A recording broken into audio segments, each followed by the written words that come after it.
now give the floor to those members of the Council who wish to make statements after the votes. I give the floor first to the representative of the United States. Thank you. Today is about accountability for crimes so extensive, so deadly, that they have few equals in modern history. Today is about accountability for Syria. But it is also about accountability for this Security Council. It is this Council's responsibility to stop atrocities, if we can, and at a minimum, to ensure that the perpetrators of atrocities are held accountable. It was toward that minimum that we sought to make progress today.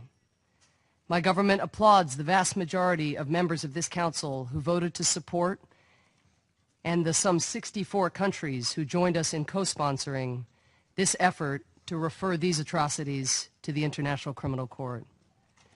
Sadly, because of the decision by the Russian Federation to back the Syrian regime no matter what it does, the Syrian people will not see justice today. They will see crime, but not punishment. On April 15th, the members of this Council were briefed on a report that included 55,000 gruesome photos of the emaciated and tortured bodies of dead Syrians who world-renowned international lawyers concluded had been methodically eliminated by a government killing machine. The pictures were reportedly provided by an individual, alias Caesar, who worked for 13 years as part of the Syrian military police. When the fighting began, he says that he was instructed to record the images of people starved, beaten, tortured, and executed by Syria's security forces. These photos shock and horrify, even after some of us wondered if there was anything the regime could do that would still shock. Syrian soldiers already had compelled doctors not to care for the wounded, dragged patients out of hospital beds, laid siege to whole neighborhoods, cut off access to desperately needed supplies, and carried out chemical weapons attacks and barrel bomb attacks with the full confidence that meaningful action by this Council would be obstructed. A judicial process does more than hold perpetrators accountable. It also allows victims to speak. The vetoes today have prevented the victims of atrocities from testifying at The Hague for now. But nonetheless, it is important for us here today to hear the kind of testimony we might have heard if Russia and China had not raised their hands to oppose accountability for war crimes and crimes against humanity. Because of the vetoes just cast, one of Assad's victims, Qusai Zakaria, will not soon be called to testify before the International Criminal Court. But Qusay's story of life in Moadamiya during the siege, as hard as it is to hear, must be heard. Qusai Zakaria is here with us today, and I'd like to ask him to stand.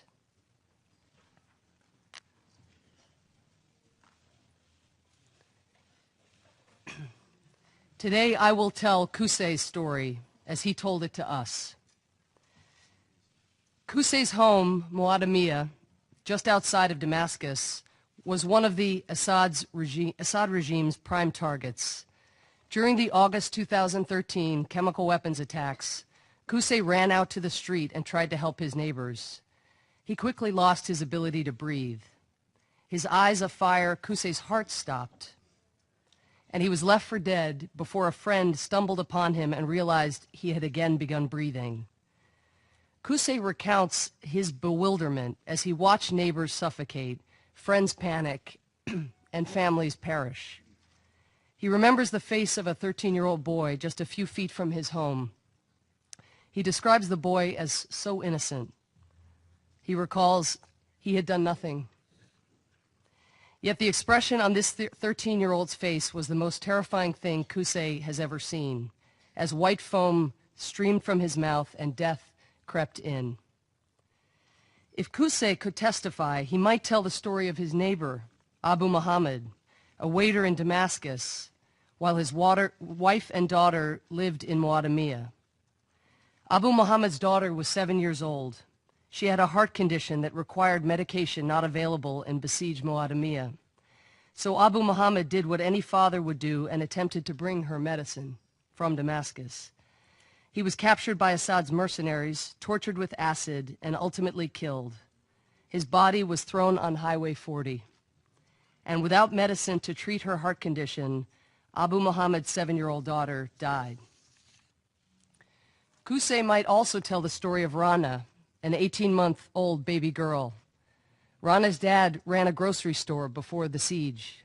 After the siege, he watched as his daughter Rana died from malnutrition because she couldn't get milk that used to sit on his store's shelves. Qusai has said that when he walks around the United States, he notices people in restaurants getting on with day-to-day life. He notices the small leftovers that we leave on our plates, and he remembers watching his neighbors' desperation to get a small piece of rotten bread in Moadamiya. Qusai's account of his experience in Moadamiya deserves to be heard. It deserves to be examined by an independent court, and if crimes are proven, those responsible deserve to be held accountable. The vetoes cast today prevent that from happening. Strikingly, the vetoes cast today also protect monstrous terrorist organizations operating in Syria.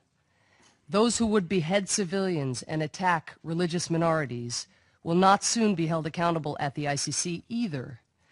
For Russia and China's vetoes today protect not only Assad and his henchmen, but also the radical Islamic terrorists who are pursuing a fundamentalist assault on the Syrian people that knows no decency or humanity. These vetoes have aided impunity not just for Assad, but for terrorist groups as well. In the past, when extraordinary crimes have been carried out, the International Criminal Court has been able to act.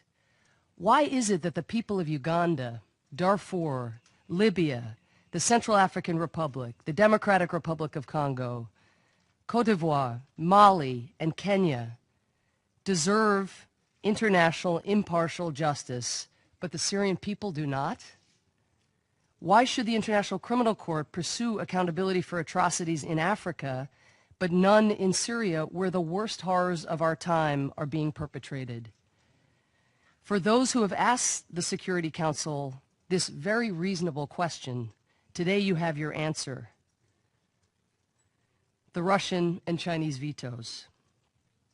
Our grandchildren will ask us years from now how we could have failed to bring justice to people living in hell on earth. The history